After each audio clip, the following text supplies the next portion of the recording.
এমনকি আমি যদি তাদের কাছে আমার ফেরেশতাও পাঠিয়ে দেই এবং কবর থেকে মৃত ব্যক্তিরাও যদি উঠে এসে তাদের সাথে কথা বলে, কিংবা আমি যদি দুনিয়ার সমুদয় বস্তুও এনে তাদের উপর জড়ো করে দিই, তবু এরা কখনো ঈমান আনবে না।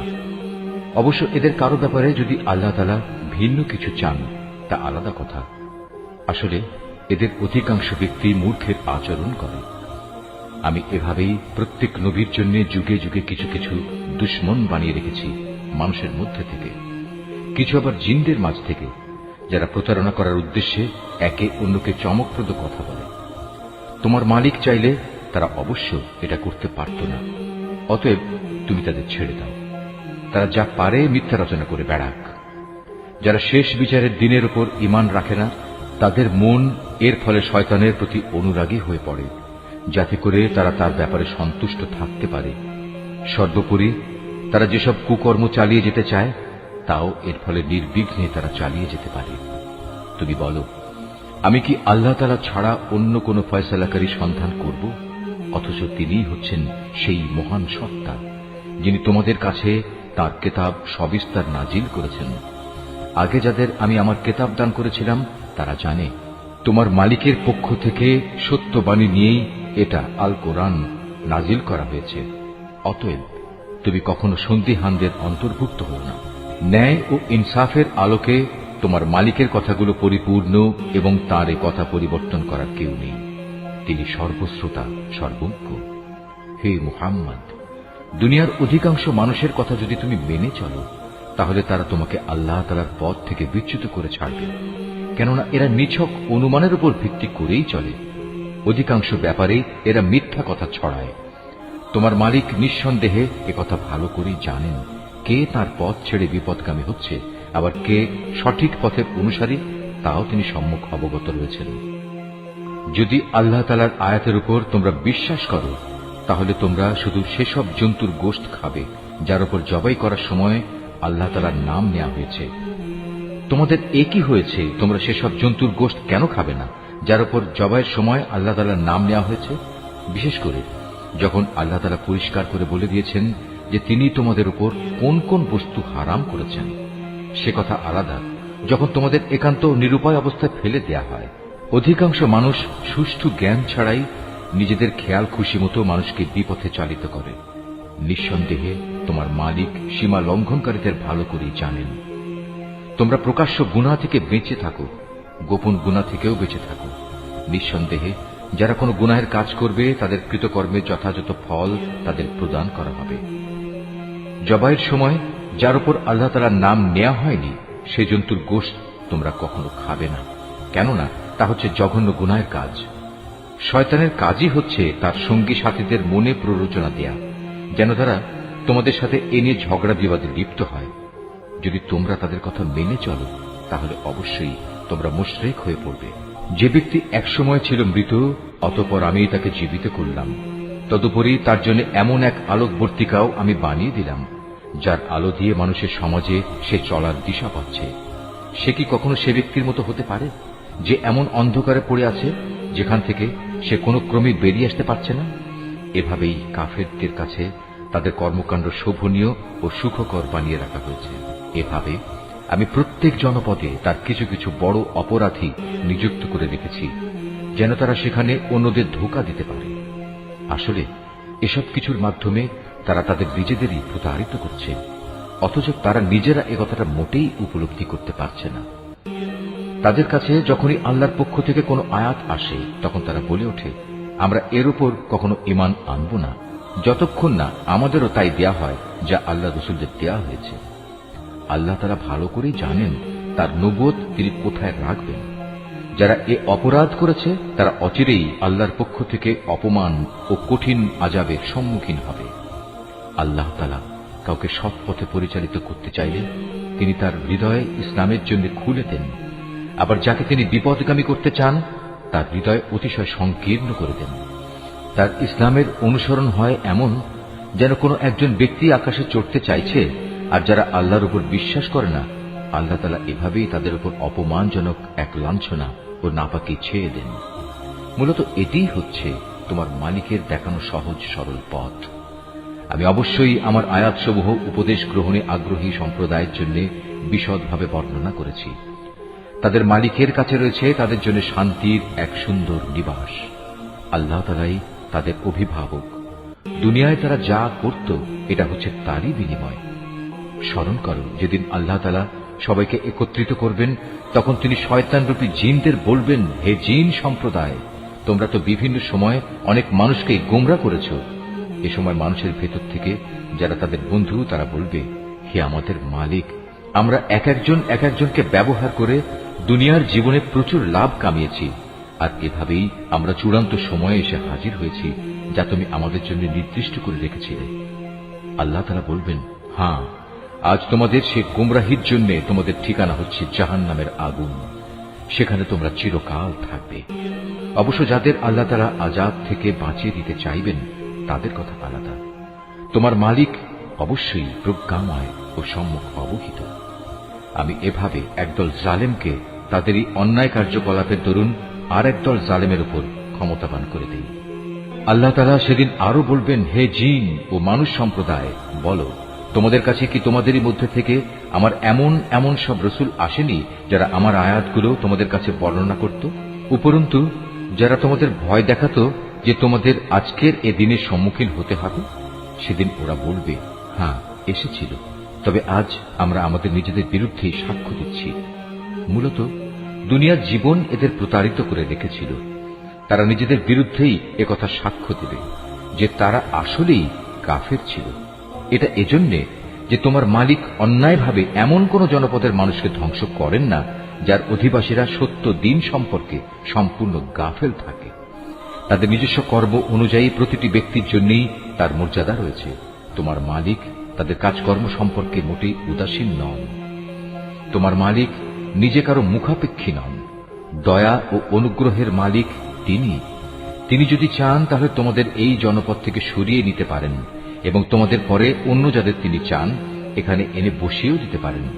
যেমনি করে তোমাদেরও তিনি অন্য সম্প্রদায়ের বংশধর থেকে উত্থান ঘটিয়েছেন। তোমাদের কাছে যে প্রতিশ্রুতি দেয়া হচ্ছে তা অবশ্যই আসবে, আর তোমরা আল্লাহকে ব্যর্থ করে দেওয়ার ক্ষমতা রাখো না। তাদের তুমি বলে দাও, হে আমার জাতি, তোমরা নিজ নিজ জায়গায় যা যা করার করে যাও, আমিও আমার করণীয় করে যাব। অচিরেই তোমরা জানতে পারবে কার জন্য পরিণামের সুন্দর ঘর নির্দিষ্ট রয়েছে। জালেমরা কখনো সাফল্য লাভ করতে পারে না।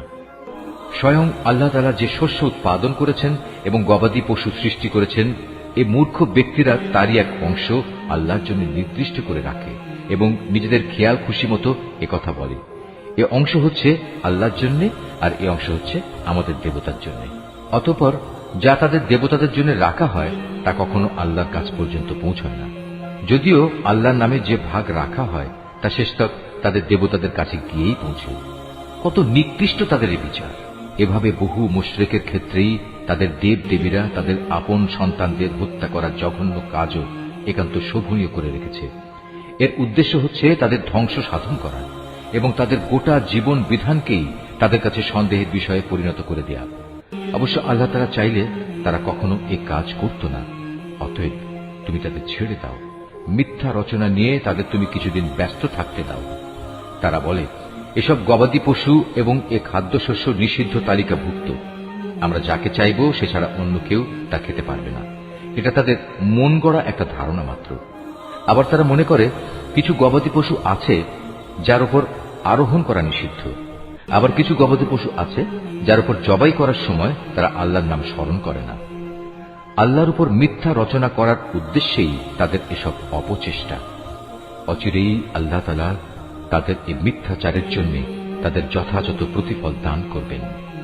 তারা বলে, এসব গবাদি পশুর পেটে যা কিছু আছে তা শুধু আমাদের পুরুষদের জন্য নির্দিষ্ট এবং আমাদের স্ত্রীদের জন্য তা হারাম। তবে যদি এ পশুর পেটে মরা কিছু থাকে তাহলে তারা নারী পুরুষ উভয়ই সমান অংশীদার। আল্লাহ তাআলা অতি শীঘ্রই তাদের এ ধরনের উদ্ভট কথা বলার প্রতিফল দান করবেন, কেননা তিনি হচ্ছেন প্রবল প্রজ্ঞাময়, তিনি সর্বজ্ঞ।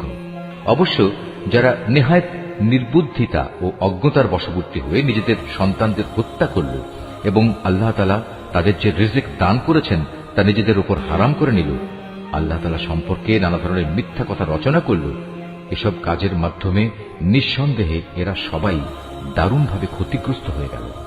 এরা কখনো সৎ পথের অনুসারীদের দলভুক্ত ছিল না।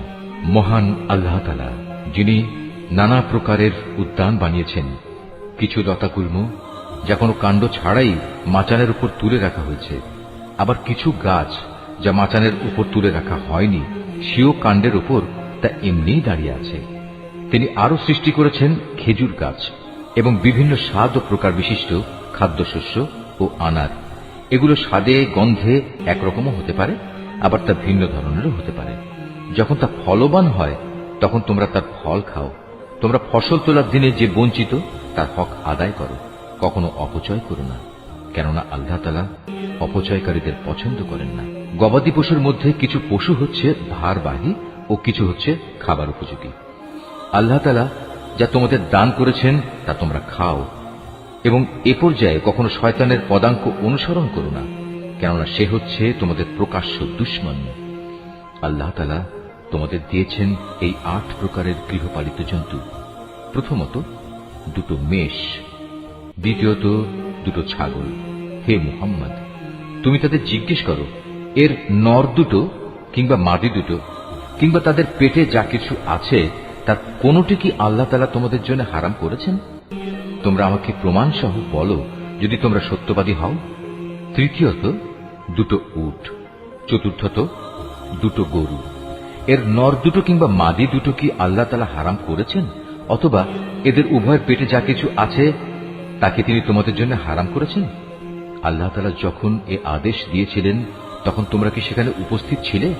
অতঃপর তার চাইতে বড় জালেম আর কে হতে পারে, যে মানুষকে গুমরা করার জন্য অজ্ঞতাবশত আল্লাহর নামে মিথ্যা কথা রচনা করে?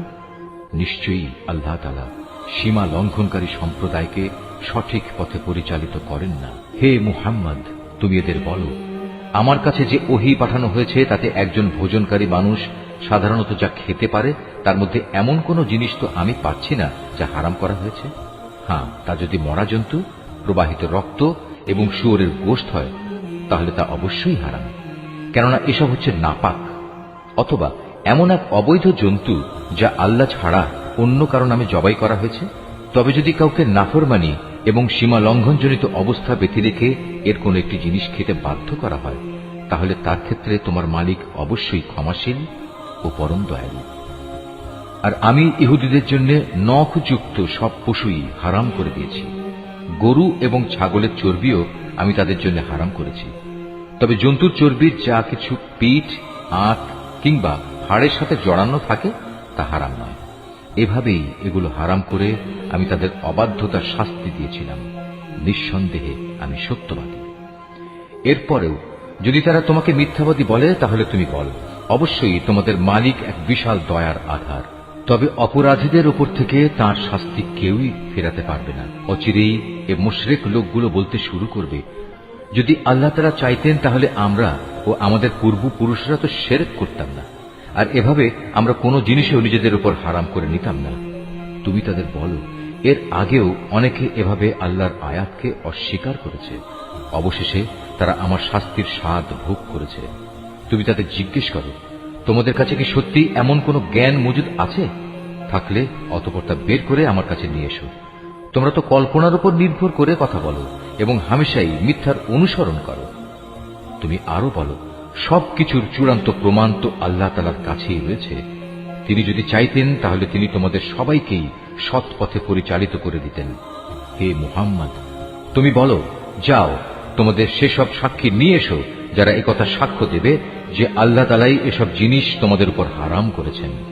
তাদের মধ্যে কিছু সাক্ষী যদি সাক্ষ্য দেয়ও, তবু তুমি তাদের সাথে কোনো সাক্ষ্য দিও না। যারা আমার আয়াতকে অস্বীকার করেছে, যারা পরকালের উপর ঈমান আনেনি, উপরন্তু যারা অন্য কিছুকে তাদের মালিকের সমকক্ষ মনে করে, তাদের তুমি কখনো অনুসরণ করো না।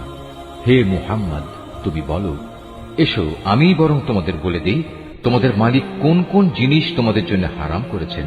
সেই জিনিসগুলো হচ্ছে, তোমরা তাঁর সাথে অন্য কিছুকে শরীক করবে না, পিতা মাতার সাথে ভালো ব্যবহার করবে, দারিদ্র্যের আশঙ্কায় কখনো নিজেদের সন্তানকে হত্যা করবে না, কেননা আমি তোমাদের ও তাদের উভয়েরই আহার যোগাই, প্রকাশ্যে হোক কিংবা গোপনে হোক। তোমরা অশ্লীলতার কাছেও যাবে না। আল্লাহ তাআলা যে জীবনকে তোমাদের জন্য মর্যাদাবান করেছেন তাকে কখনো যথার্থ কারণ ব্যতি রেখে হত্যা করো না। এ হচ্ছে কতিপয় নির্দেশ। আল্লাহ তাআলা এর মাধ্যমে তোমাদের আদেশ দিয়েছেন, এগুলো যেন তোমরা মেনে চলো। আশা করা যায় তোমরা তাঁর বাণীসমূহ অনুধাবন করতে পারবে। তোমরা কখনো এতিমদের সম্পদের কাছেও যাবে না। তবে উদ্দেশ্য যদি নেক হয় তাহলে সে একটা নির্দিষ্ট বয়স সীমার পৌঁছা পর্যন্ত কোনো পদক্ষেপ নিলে তা ভিন্ন কথা। পরিমাপ ও ওজন করার সময় ন্যায্যভাবেই তা করবে। আমি কখনো কারো ওপর তার সাধ্য সীমার বাইরে কোনো দায়িত্ব চাপাই না। যখনই তোমরা কোনো ব্যাপারে কথা বলবে তখন ইনসাফ প্রতিষ্ঠা করবে, যদি তা তোমাদের একান্ত আপনজনের বিরুদ্ধেও হয়। তোমরা আল্লাহ তাআলাকে দেয়া সব অঙ্গীকার পূরণ করো। এ হচ্ছে আরো কতিপয় আদেশ। এর মাধ্যমে আল্লাহ তাআলা তোমাদের আদেশ দিয়েছেন তোমরা যেন এগুলো মেনে চলো। আশা করা যায় তোমরা উপদেশ গ্রহণ করতে পারবে। এটা হচ্ছে আমার দেখানো সহজ সরল পথ। অতএব একমাত্র এ পথেরই তোমরা অনুসরণ করো। কখনো ভিন্ন পথ অবলম্বন করো না, কেননা ভিন্ন পথ অবলম্বন করলে তা তোমাদের তার পথ থেকে বিচ্ছিন্ন করে দেবে। এ হচ্ছে আরো কয়েকটি নির্দেশ। আল্লাহ তাআলা এর মাধ্যমে তোমাদের আদেশ দিচ্ছেন যেন তোমরা এগুলো মেনে চলো। আশা করা যায় তোমরা আল্লাহ তাআলাকে ভয় করবে। অতঃপর আমি মূসাকে হেদায়েত সম্বলিত কিতাব দান করেছিলাম। তা ছিল পরিপূর্ণ এবং বিশদ হেদায়েত ও রহমত, যাতে করে বনী ইসরাইল সম্প্রদায়ের লোকেরা একথার উপর বিশ্বাস স্থাপন করে যে একদিন তাদের সবাইকে তাদের মালিকের সমীপে হাজির হতে হবে। এ কল্যাণময় কিতাবও আমি তোমাদের জন্য নাজিল করেছি। অতএব তোমরা এর অনুসরণ করো এবং কিতাবের শিক্ষানুযায়ী তোমরা আল্লাহ তাআলাকে ভয় করো। হয়তো তোমাদের উপর দয়া ও অনুগ্রহ প্রদর্শন করা হবে। এখন তোমরা আর একথা বলতে পারবে না যে আল্লাহর কিতাব তো আমাদের আগের ইহুদি ও খ্রিস্টান এ দুটো সম্প্রদায়কে দেওয়া হয়েছিল, তাই আমরা সে কিতাবের পাঠ সম্পর্কে অজ্ঞ ছিলাম।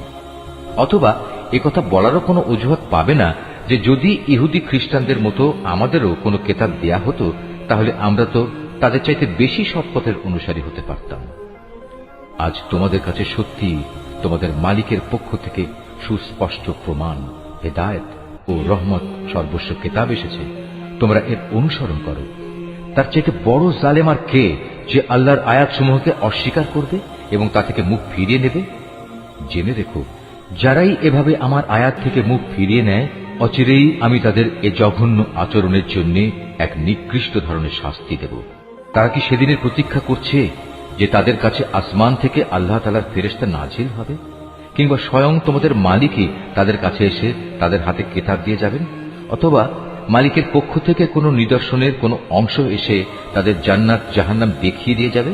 অথচ যেদিন সত্যিই তোমার মালিকের পক্ষ থেকে এমন কোনো নিদর্শন আসবে সেদিন তো হবে কিয়ামতের দিন।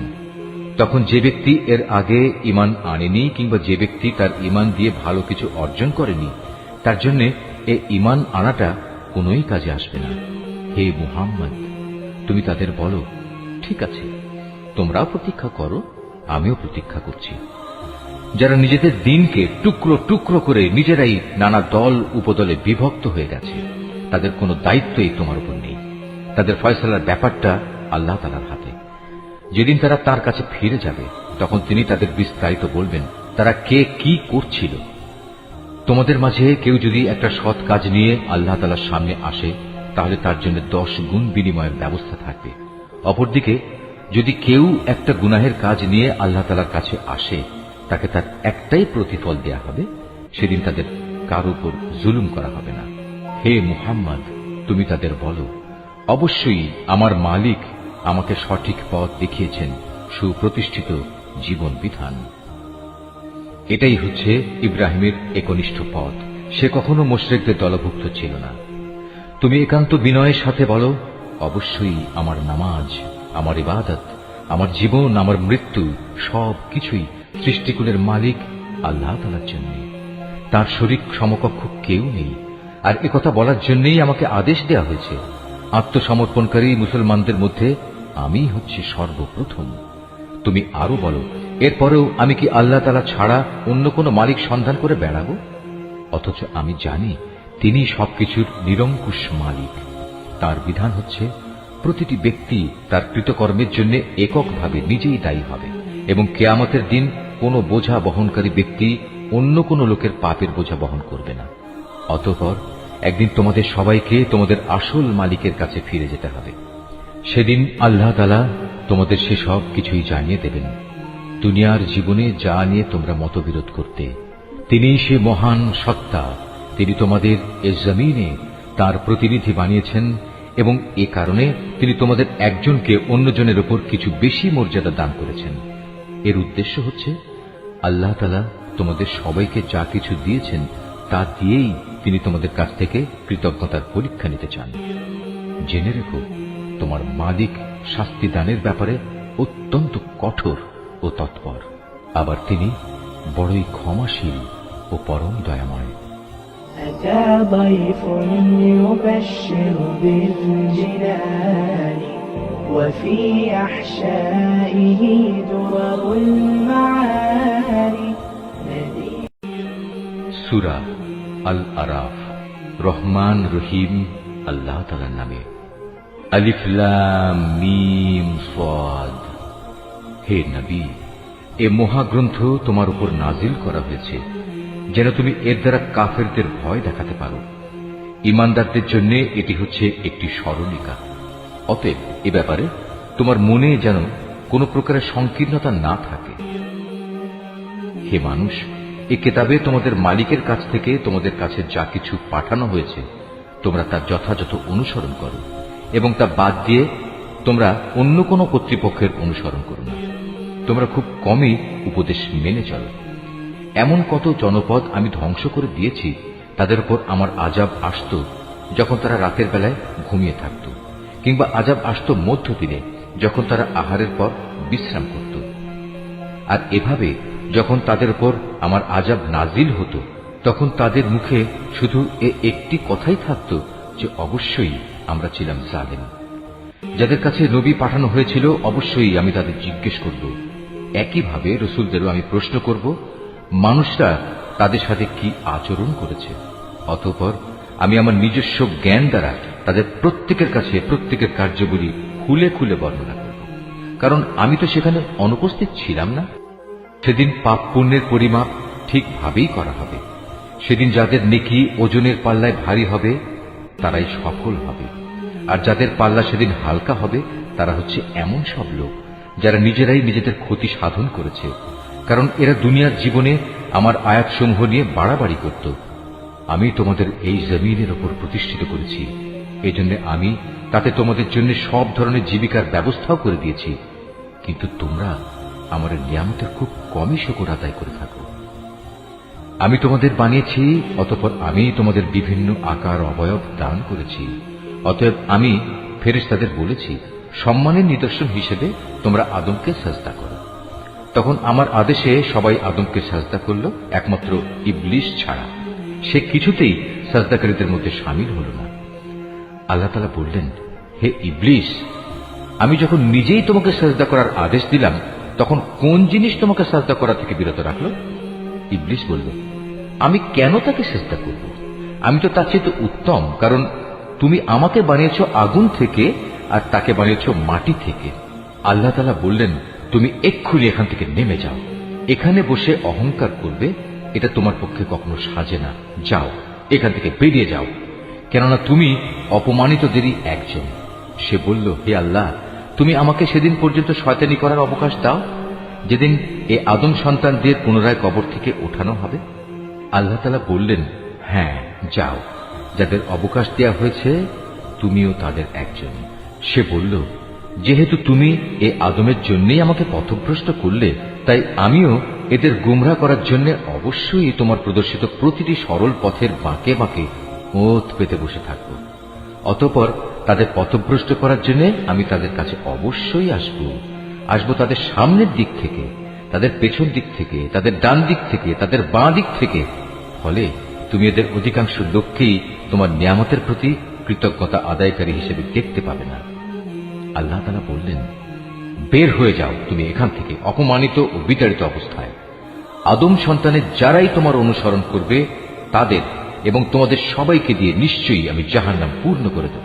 আল্লাহ তাআলা আদমকে বললেন, তুমি এবং তোমার সঙ্গিনী জান্নাতে বসবাস করতে থাকো এবং এর যেখান থেকে যা কিছু চাও তা তোমরা খেতে পারো, কিন্তু এই গাছটির কাছেও যেও না, গেলে তোমরা উভয়ই জালেমদের মধ্যে শামিল হয়ে যাবে। অতঃপর শয়তান তাদের দুজনকেই কুমন্ত্রণা দিল যেন সে তাদের নিজেদের লজ্জাস্থানসমূহ, যা তাদের পরস্পরের কাছ থেকে গোপন করে রাখা হয়েছিল, প্রকাশ করে দিতে পারে। সে তাদের আরো বলল, তোমাদের মালিক তোমাদের এই গাছটির কাছে যাওয়া থেকে তোমাদের যে বারণ করেছেন তার উদ্দেশ্য এছাড়া আর কিছুই নয় যে সেখানে গেলে তোমরা উভয়ই ফেরেশতা হয়ে যাবে, অথবা এর ফলে তোমরা জান্নাতে চিরস্থায়ী হয়ে যাবে। সে তাদের কাছে কসম করে বলল, আমি অবশ্যই তোমাদের উভয়ের জন্য তোমাদের হিতাকাঙ্ক্ষীদের একজন। এভাবে সে এদের দুজনকেই প্রতারণার জালে আটকে ফেলল। অতঃপর এক সময় যখন তারা উভয়ই সে গাছ ও তার ফল আস্বাদন করল, তখন তাদের লজ্জাস্থানসমূহ তাদের উভয়ের সামনে খুলে গেল। সাথে সাথে তারা জান্নাতের বিভিন্ন লতাপাতা নিজেদের উপর জড়িয়ে নিজেদের গোপন স্থানসমূহ ঢাকতে শুরু করল। তাদের মালিক তখন তাদের ডাক দিয়ে বললেন, আমি কি তোমাদের উভয়কে এই গাছটির কাছে যাওয়া থেকে নিষেধ করিনি, এবং আমি কি তোমাদের একথা বলে দেইনি যে শয়তান হচ্ছে তোমাদের উভয়ের প্রকাশ্য দুশমন? নিজেদের ভুল বুঝতে পেরে তারা দুজনেই বলে উঠল, হে আমাদের মালিক, আমরা আমাদের নিজেদের উপর জুলুম করেছি। তুমি যদি আমাদের মাফ না করো তাহলে অবশ্যই আমরা চরম ক্ষতিগ্রস্তদের দলে শামিল হয়ে যাব। আল্লাহ তাআলা বললেন, এবার তোমরা সবাই এখান থেকে নেমে যাও। আজ থেকে তোমরা ও শয়তান চিরদিনের জন্য একে অপরের দুশমন। সুনির্দিষ্ট সময় পর্যন্ত পৃথিবীতে থাকার উদ্দেশ্যে তোমাদের জন্য সেখানে বসবাসের জায়গা ও জীবন সামগ্রীর ব্যবস্থা থাকবে। আল্লাহ তাআলা আরো বললেন, তোমরা সেখানেই জীবন যাপন করবে, সেখানেই তোমরা মৃত্যুবরণ করবে এবং সেখান থেকেই তোমাদের পুনরায় বের করে আনা হবে। হে আদম সন্তানরা, আমি তোমাদের উপর পোশাক সংক্রান্ত বিধান পাঠিয়েছি, যাতে করে এর দ্বারা তোমরা তোমাদের গোপন স্থানসমূহ ঢেকে রাখতে পারো এবং নিজেদের সৌন্দর্যও ফুটিয়ে তুলতে পারো। তবে আসল পোশাক হচ্ছে কিন্তু তাকওয়ার, আল্লাহর ভয় জাগ্রতকারী পোশাক, আর এটা হচ্ছে উত্তম পোশাক এবং এটা আল্লাহর নিদর্শনসমূহেরও একটি অংশ। এর উদ্দেশ্য হচ্ছে যাতে করে মানুষরা এর থেকে শিক্ষা গ্রহণ করতে পারে। হে আদমের সন্তানরা, শয়তান যেভাবে তোমাদের পিতামাতাকে জান্নাত থেকে বের করে দিয়েছে, তেমনি করে তোমাদেরও সে যেন প্রতারিত করতে না পারে। শয়তান তাদের উভয়ের দেহ থেকে তাদের পোশাক খুলে ফেলেছিল, যাতে করে তাদের উভয়ের গোপন স্থানসমূহ উভয়ের কাছে উন্মুক্ত হয়ে পড়ে। মূলত সে নিজে এবং তার সঙ্গী সাথীরা তোমাদের এমন সব স্থান থেকে দেখতে পায় যেখান থেকে তোমরা তাদের দেখতে পাও না। যারা আমাকে বিশ্বাস করে না তাদের জন্য শয়তানকে আমি অভিভাবক বানিয়ে দিয়েছি। এদের অবস্থা হচ্ছে, তারা যখন কোনো অশ্লীল আচরণ করে তখন তারা বলে, আমরা আমাদের পূর্বপুরুষদেরও এর উপর পেয়েছি, স্বয়ং আল্লাহ তাআলাই আমাদের এর নির্দেশ দিয়েছেন। হে নবী, তুমি বলো, আল্লাহ তাআলা কখনো অশ্লীল কিছুর হুকুম দেন না। তোমরা কি আল্লাহ তাআলা সম্পর্কে এমন কিছু বলছো যার ব্যাপারে তোমরা কিছুই জানো না? তুমি আরো বলো, আমার মালিক তো শুধু ন্যায় ইনসাফের আদেশ দিচ্ছেন। তার আদেশ হচ্ছে প্রতিটি ইবাদতেই তোমরা তোমাদের লক্ষ্য স্থির রাখবে, তাকেই তোমরা ডাকো, জীবন বিধান একান্তভাবে তার জন্যই খালেস করে। যেভাবে তিনি তোমাদের প্রথম সৃষ্টি করেছেন সেভাবেই তোমাদের আবার সৃষ্টি করা হবে। অতঃপর একদল লোককে তিনি সঠিক পথ দেখিয়েছেন, আর দ্বিতীয় দলটির উপর গুমরাহি ও বিদ্রোহ ভালোভাবেই চেপে বসেছে। এরাই পরবর্তী পর্যায়ে আল্লাহ তাআলাকে বাদ দিয়ে শয়তানদের নিজেদের অভিভাবক বানিয়ে নিয়েছে। এ সত্ত্বেও তারা নিজেদের সঠিক পথের উপর মনে করে। হে আদম সন্তানরা, তোমরা প্রতিটি ইবাদতের সময়ই তোমাদের সৌন্দর্য মণ্ডিত পোশাক গ্রহণ করো, তোমরা খাও এবং পান করো, তবে কোনো অবস্থাতেই অপচয় করো না, কেননা আল্লাহ তাআলা অপচয়কারীদের কখনো পছন্দ করেন না। হে নবী, তুমি বলো, আল্লাহ তাআলার দয়া সৌন্দর্য মণ্ডিত পোশাক এবং পাক পবিত্র জিনিস খাবার খাওয়া তোমাদের জন্য কে হারাম করেছে? এগুলো তো আল্লাহ তাআলা স্বয়ং নিজেই তার বান্দাদের জন্য বের করে এনেছেন। তুমি বলো, এগুলো হচ্ছে সাধারণত পার্থিব পাওনা, কিন্তু কিয়ামতের দিন বিশেষভাবে এগুলো ঈমানদারদের জন্য নির্দিষ্ট থাকবে। এভাবেই আমি জ্ঞানী সমাজের জন্য আমার আয়াতসমূহ খুলে খুলে বর্ণনা করি। তুমি এদের বলো, হ্যাঁ, আমার মালিক যা কিছু হারাম করেছেন তা হচ্ছে যাবতীয় প্রকাশ্য ও অপ্রকাশ্য অশ্লীল কাজ এবং গুনাহ ও অন্যায়ভাবে বাড়াবাড়ি করা। তিনি আরো হারাম করেছেন আল্লাহর সাথে অন্য কাউকে শরীক করা, যার ব্যাপারে তিনি কখনো কোনো সনদ নাজিল করেননি, এবং আল্লাহ তাআলা সম্পর্কে তোমাদের এমন সব বাজে কথা বলা যার ব্যাপারে তোমাদের কোনোই জ্ঞান নেই। প্রত্যেক জাতির জন্যই তার উত্থান পতনের একটি সুনির্দিষ্ট মেয়াদ রয়েছে। যখন তাদের সে মেয়াদ আসবে তখন তারা এক দণ্ড বিলম্বও করবে না, তেমনি তারা এক মুহূর্ত এগিয়েও আসবে না। হে আদম সন্তানরা, শুরুতেই আমি তোমাদের বলেছিলাম, যখনই তোমাদের কাছে তোমাদের মধ্যে থেকে এমন কোন রাসূল আসবে যারা তোমাদের কাছে আমার আয়াত পড়ে শোনাবে, তখন যারা সে অনুযায়ী আমাকে ভয় করবে এবং নিজেদের সংশোধন করে নেবে তাদের কোনোই ভয় থাকবে না, তারা কখনো দুশ্চিন্তাগ্রস্তও হবে না। আর যারা আমার আয়াতসমূহকে মিথ্যা প্রতিপন্ন করবে এবং বড়াই করে এ সত্য থেকে মুখ ফিরিয়ে নেবে, তারাই হবে জাহান্নামের অধিবাসী। সেখানে তারা চিরদিন অবস্থান করবে। যে ব্যক্তি আল্লাহ তাআলা সম্পর্কে মিথ্যা রচনা করে কিংবা তার আয়াতকে মিথ্যা সাব্যস্ত করে, তার চেয়ে বড় জালেম আর কে? এরা হচ্ছে সেসব ব্যক্তি যারা কেতাবে বর্ণিত দুর্ভোগের তাদের নিজেদের অংশ পেতে থাকবে।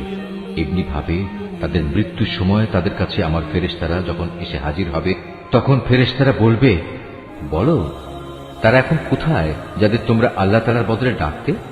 তারা বলবে, আজ তারা আমাদের ছেড়ে সরে গেছে। তারা সেদিন সবাই নিজেদের বিরুদ্ধে সাক্ষ্য দেবে, তারা সত্যি কাফির ছিল।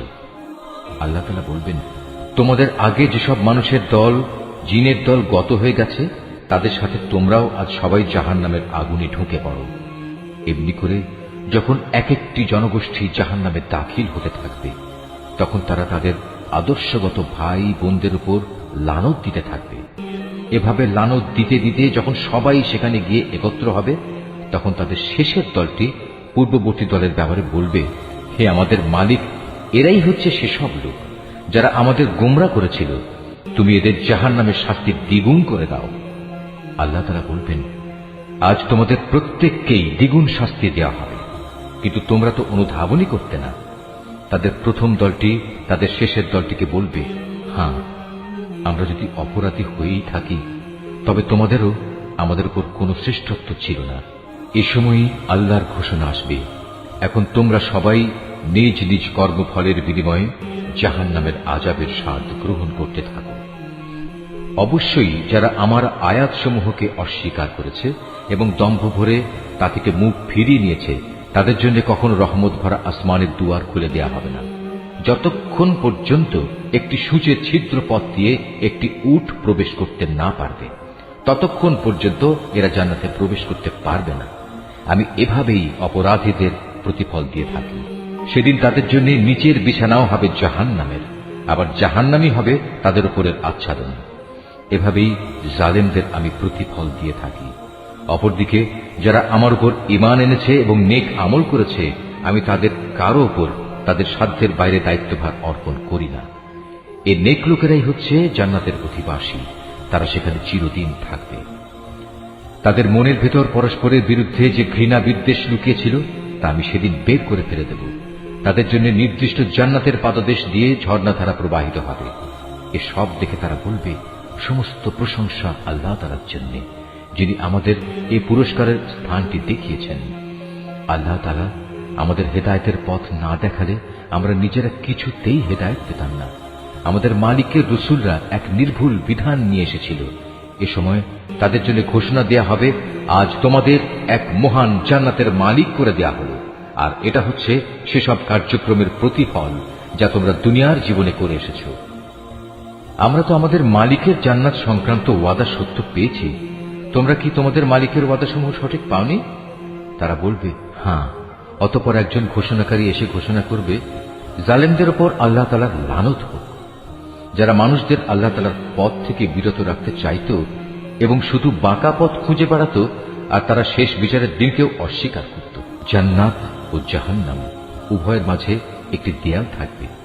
এই দেয়ালের উঁচু স্থানের উপর থাকবে আর এক দলের কিছু লোক, যারা সেখানে আনিত প্রতিটি ব্যক্তিকে তাদের নিজ নিজ চিহ্ন অনুযায়ী চিনতে পারবে।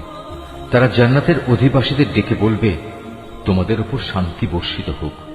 এরা যদিও তখন পর্যন্ত জান্নাতে প্রবেশ করেনি, কিন্তু প্রতি মুহূর্তে এরা সেখানে প্রবেশ করার আগ্রহ পোষণ করছে।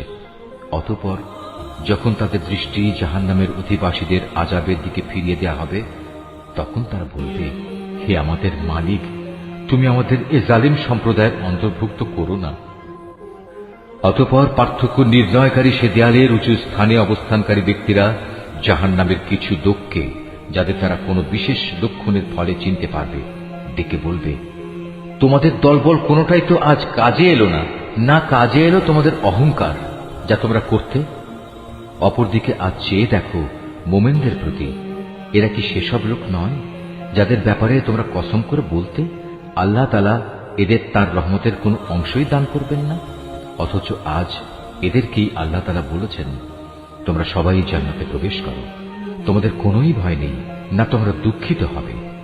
এবার জাহান্নামের অধিবাসীরা জান্নাতের লোকদের ডেকে বলবে, আমাদের উপর সামান্য কিছু পানি অন্তত ঢেলে দাও, অথবা আল্লাহ তাআলা তোমাদের যে খাবার দান করেছেন তার কিয়দংশ আমাদের দাও। তারা বলবে, আল্লাহ তাআলা আজ এ দুটি জিনিস কাফেরদের জন্য হারাম করেছেন। যারা দিনকে খেল তামাশায় পরিণত করে রেখেছিল এবং পার্থিব জীবন তাদের প্রতারণার জালে আটকে রেখেছিল, তাদের আজ আমি ঠিক সেভাবেই ভুলে যাব যেভাবে তারা আমার সামনাসামনি হওয়ার এই দিনটিকে ভুলে গেছে এবং আমার আয়াতসমূহ অস্বীকার করেছে। আমি তাদের কাছে এমন একটি কিতাব পৌঁছে দিয়েছিলাম যা আমি বিশদ জ্ঞান দ্বারা সমৃদ্ধ করে বর্ণনা করেছি। যারা এর উপর ঈমান আনবে, এ কিতাব হবে তাদের জন্য সুস্পষ্ট হিদায়াত ও রহমত। এরা কি চূড়ান্ত কোনো পরিণামের জন্য অপেক্ষা করছে, যেদিন সত্যি সত্যি সে পরিণাম তাদের কাছে আসবে? সেদিন যারা ইতিপূর্বে এ দিনটিকে ভুলে গিয়েছিল, তারা বলবে, অবশ্যই আমাদের মালিকের পক্ষ থেকে আমাদের রাসূলরা এদিনের সত্য প্রতিশ্রুতি নিয়েই এসেছিল। আমাদের জন্য আজ কোনো সুপারিশকারী কি আছে যারা আমাদের পক্ষে আল্লাহর কাছে কিছু বলবে? অথবা এমন কি হবে যে আমাদের পুনরায় দুনিয়ায় ফিরিয়ে দেয়া হবে, যাতে আমরা সেখানে গিয়ে ভিন্ন ধরনের কিছু করে আসতে পারি যা আমরা আগে কখনো করিনি? মূলত এরাই হচ্ছে সেসব লোক যারা নিজেরা নিজেদের ক্ষতি সাধন করেছে এবং দুনিয়ায় তারা যা কিছু মিথ্যা রচনা করত তাও তাদের কাছ থেকে আজ হারিয়ে গেছে। অবশ্যই তোমাদের মালিক আল্লাহ তাআলা, যিনি 6 দিনে আসমান সমূহ ও জমিন সৃষ্টি করেছেন, অতঃপর তিনি আরশের উপর অধিষ্ঠিত হন। তিনি রাতের আবরণকে দিনের উপর ছেয়ে দেন যেন তা একে অন্যকে দ্রুত গতিতে অনুসরণ করে। তিনি সৃষ্টি করেছেন সূরজ, চাঁদ ও তারাসমূহ। মূলত এর সব কটিকেই আল্লাহ তাআলার বিধানের অধীনে করে রাখা হয়েছে। জেনে রেখো, সৃষ্টি যেহেতু তাঁর, সুতরাং এর উপর ক্ষমতাও চলবে একমাত্র তাঁর। সৃষ্টিকুলের মালিক আল্লাহ তাআলা অত্যন্ত দয়ালু ও বরকতময়। অতএব তোমরা একান্ত বিনয়ের সাথে ও চুপিসারে শুধু তোমাদের মালিক আল্লাহ তাআলাকেই ডাকো। অবশ্যই তিনি তাঁর রাজত্বে যারা বাড়াবাড়ি করে তাদের পছন্দ করেন না। আল্লাহর জমিনে একবার তাঁর শান্তি স্থাপনের পর তাতে তোমরা বিপর্যয় সৃষ্টি করো না। তোমরা ভয় ও আশা নিয়ে একমাত্র আল্লাহ তাআলাকেই ডাকো। অবশ্যই আল্লাহর রহমত নেক লোকদের অতি নিকটে রয়েছে। তিনি মহান আল্লাহ, যিনি বাতাসকে বৃষ্টি ও রহমতের আগাম সুসংবাদবাহী হিসেবে জনপদের দিকে পাঠান। শেষ পর্যন্ত যখন সে বাতাস পানির ভারী মেঘমালা বহন করে চলতে থাকে, তখন আমি তাকে একটি মৃত জনপদের দিকে পাঠিয়ে দিই। অতঃপর সে মেঘ থেকেই আমি পানি বৃষ্টি বর্ষণ করি। অতঃপর তা দিয়ে জমিন থেকে আমি সব ধরনের ফলমূল বের করে আনি। এভাবে আমি মৃতকেও জীবন থেকে বের করে আনব। সম্ভবত এ থেকে তোমরা কিছু শিক্ষা গ্রহণ করতে পারবে। উৎকৃষ্ট জমিন, তা থেকে তার মালিকের আদেশে উৎকৃষ্ট ফসলই উৎপন্ন হয়। আর যে জমিন বিনষ্ট হয়ে গেছে তা কঠোর পরিশ্রম ব্যতীত কিছুই উৎপন্ন করে না। এভাবেই আমি আমার নিদর্শনসমূহ স্পষ্ট করে বর্ণনা করি এমন এক জাতির জন্য যারা আমার নিয়ামতের কৃতজ্ঞতা জ্ঞাপন করে। আমি নূহকে তার জাতির কাছে পাঠিয়েছি। অতঃপর সে তাদের বলল, হে আমার জাতির লোকেরা, তোমরা আল্লাহ তাআলার দাসত্ব কবুল করো। তিনি ছাড়া তোমাদের আর কোনো মাবুদ নেই। আমি তোমাদের উপর এক কঠিন দিনের আযাবের আশঙ্কা করছি। তার জাতির নেতারা বলল, হে নূহ, আমরা দেখতে পাচ্ছি তুমি এক সুস্পষ্ট গোমরাহিতে নিমজ্জিত রয়েছ। সে বলল, হে আমার সম্প্রদায়ের লোকেরা, আমার মধ্যে কোনোই গোমরাহি নেই। আমি তো হচ্ছি সৃষ্টিকুলের মালিক আল্লাহর পক্ষ থেকে আসা একজন রাসূল। আমার কাজ হচ্ছে আমি আমার মালিকের বাণীসমূহ তোমাদের কাছে পৌঁছে দেব এবং সে মতে তোমাদের শুভ কামনা করব। আখিরাত সম্পর্কে আমি আল্লাহ তাআলার কাছ থেকে এমন কিছু কথা জানি যা তোমরা জানো না। তোমরা কি এতে আশ্চর্যান্বিত হচ্ছ যে তোমাদের উপর তোমাদেরই মতো একজন মানুষের মাধ্যমে আল্লাহ তাআলার বাণী এসেছে, যাতে করে সে তোমাদের আযাব সম্পর্কে সতর্ক করে দিতে পারে? ফলে তোমরা সময় থাকতে সাবধান হবে এবং আশা করা যায় এতে করে তোমাদের উপর দয়া করা হবে। অতঃপর তারা তাকে মিথ্যা প্রতিপন্ন করল। আমি তাকে এবং তার সাথে যারা নৌকায় আরোহণ করেছিল তাদের সবাইকে আযাব থেকে উদ্ধার করেছি। আর যারা আমার আযাব সমূহকে মিথ্যা বলেছে তাদের আমি পানিতে ডুবিয়ে দিয়েছি। এরা ছিল গোঁড়া অন্ধ। আমি আদ জাতির কাছে পাঠিয়েছিলাম তাদেরই এক ভাই হুদকে।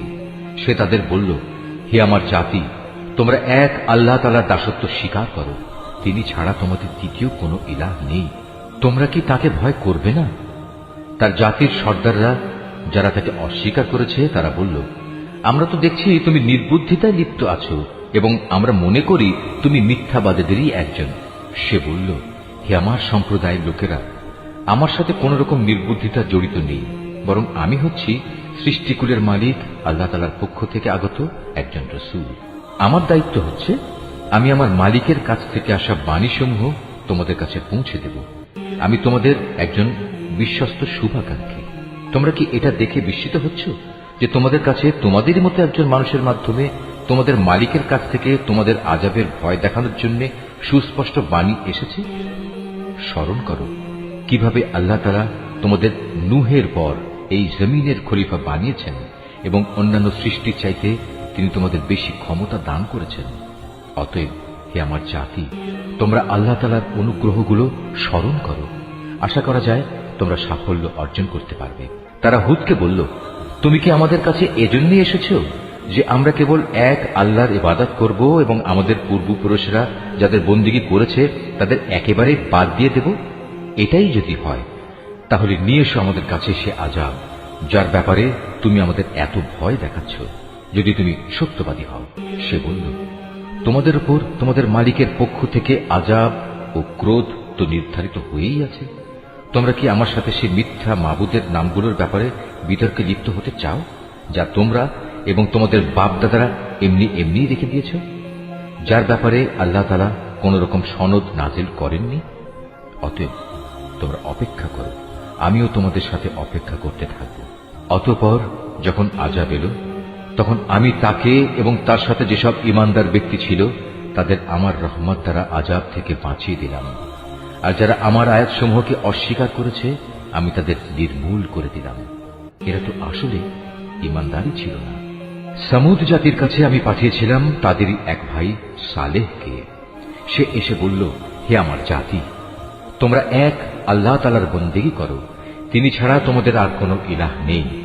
তোমাদের কাছে তোমাদের মালিকের কাছ থেকে সুস্পষ্ট প্রমাণ এসে হাজির হয়েছে, আর তোমাদের জন্য এ হচ্ছে আল্লাহর উষ্ট্রি। একে তোমরা ছেড়ে দাও যেন তা আল্লাহ তাআলার জমিনে বিচরণ করে খেতে পারে। তোমরা তাকে কোনো খারাপ মতলবে স্পর্শ করো না, তাহলে আল্লাহর পক্ষ থেকে কঠোর আযাব এসে তোমাদের পাকড়াও করবে। স্মরণ করো যখন আল্লাহ তাআলা আদ জাতির পর তোমাদের দুনিয়ার খলিফা বানিয়েছিলেন এবং আল্লাহ তাআলার জমিনে তিনি তোমাদের প্রতিষ্ঠা দান করেছেন, যার ফলে তোমরা এর সমতল ভূমি থেকে মাটি নিয়ে তা দিয়ে প্রাসাদ বানাচ্ছ, আর পাহাড়ের গা কেটে কেটে নিজেদের ঘরবাড়ি তৈরি করতে পারছ। অতএব তোমরা আল্লাহ তাআলার এসব জ্ঞান ও প্রকৌশল সংক্রান্ত নিয়ামত স্মরণ করো এবং কোনো অবস্থায় আল্লাহ তাআলার জমিনে বিপর্যয় ঘটিও না। তার জাতির সেসব নেতৃস্থানীয় লোক যারা নিজেদের গৌরবের বড়াই করে বেড়াত, অপেক্ষাকৃত দুর্বল শ্রেণীর লোকদের যারা তাদের মধ্যে থেকে তার উপর ঈমান এনেছে, বলল, তোমরা কি সত্যি জানো সালেহ আল্লাহ তাআলার পাঠানো একজন রাসূল? তারা বলল, হ্যাঁ, তার উপর যে বাণী পাঠানো হয়েছে আমরা তা বিশ্বাস করি। অতঃপর সে অহংকারী লোকেরা বলল, তোমরা যা কিছুতে বিশ্বাস করো আমরা তা অস্বীকার করি। অতএব তারা উষ্ট্রিটিকে মেরে ফেলল এবং এর দ্বারা তারা তাদের মালিকের নির্দেশের স্পষ্ট বিরোধিতা করল এবং তারা বলল, হে সালেহ, আমরা তো উষ্ট্রিটিকে মেরে ফেললাম। যদি তুমি সত্যি রাসূল হয়ে থাকো তাহলে সে আযাব নিয়ে এসো যার ওয়াদা তুমি আমাদের দিচ্ছ। অতঃপর এক প্রলয়ঙ্কারী ভূমিকম্প তাদের গ্রাস করে ফেলল, ফলে তারা নিজেদের ঘরেই মুখ থুবড়ে পড়ে রইল। অতঃপর সে তাদের কাছ থেকে অন্যদিকে চলে গেল এবং সে নিজের জাতিকে বলল, আমি আমার মালিকের সতর্কবাণী তোমাদের কাছে পৌঁছে দিয়েছিলাম এবং তোমাদের জন্য কল্যাণও কামনা করেছিলাম, কিন্তু তোমরা তো কোনো কল্যাণকামীদের পছন্দই করো না। আমি লূতকেও পাঠিয়েছিলাম, যখন সে তার জাতিকে বলেছিল, তোমরা এমন এক অশ্লীলতার কাজ করছো যা তোমাদের আগে সৃষ্টিকুলের আর কেউ কখনো করেনি। তোমরা যৌন তৃপ্তির জন্য নারীদের বাদ দিয়ে পুরুষদের কাছে যাও। আসলে তোমরা হচ্ছে এক সীমা লঙ্ঘনকারী জাতি। তার জাতির কাছে তখন একথা বলা ছাড়া আর কোনো জবাবই ছিল না যে সবাই মিলে তাদের তোমাদের জনপদ থেকে বের করে দাও, কেননা এরা হচ্ছে কতিপয় পাক পবিত্র মানুষ। অতঃপর যখন আমার আযাব এলো, তখন আমি তাকে এবং তার পরিবার পরিজনকে উদ্ধার করলাম, তার স্ত্রীকে ছাড়া।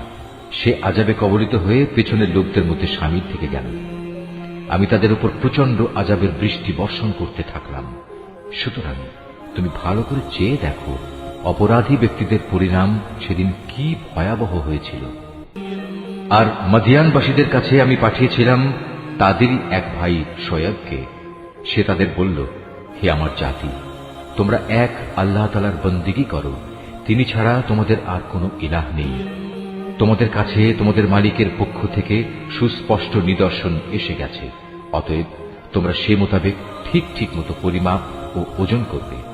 মানুষদের দেওয়ার সময় কখনো কম দিয়ে তাদের ক্ষতিগ্রস্ত করো না। আল্লাহ তাআলার এ জমিনে শান্তি ও সংস্কার স্থাপিত হওয়ার পর তাতে তোমরা পুনরায় বিপর্যয় সৃষ্টি করো না। তোমরা যদি আল্লাহ তাআলার উপর ঈমান আনো, তাহলে এটাই তোমাদের জন্য কল্যাণকর। প্রতিটি রাস্তায় তোমরা এজন্য বসে থেকো না যে তোমরা লোকদের ভীত সন্ত্রস্ত করবে, এবং যারা ঈমান এনেছে তাদের তোমরা আল্লাহ তাআলার পথ থেকে বিরত রাখবে, আর সব সময় অহেতুক দোষ ত্রুটি খুঁজতে থাকবে।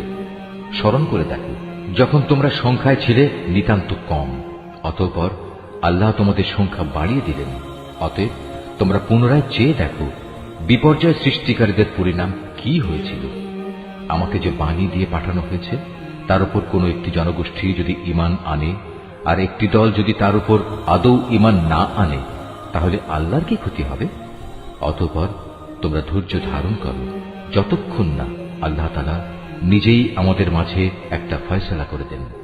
তিনিই হচ্ছেন উত্তম ফয়সালাকারী।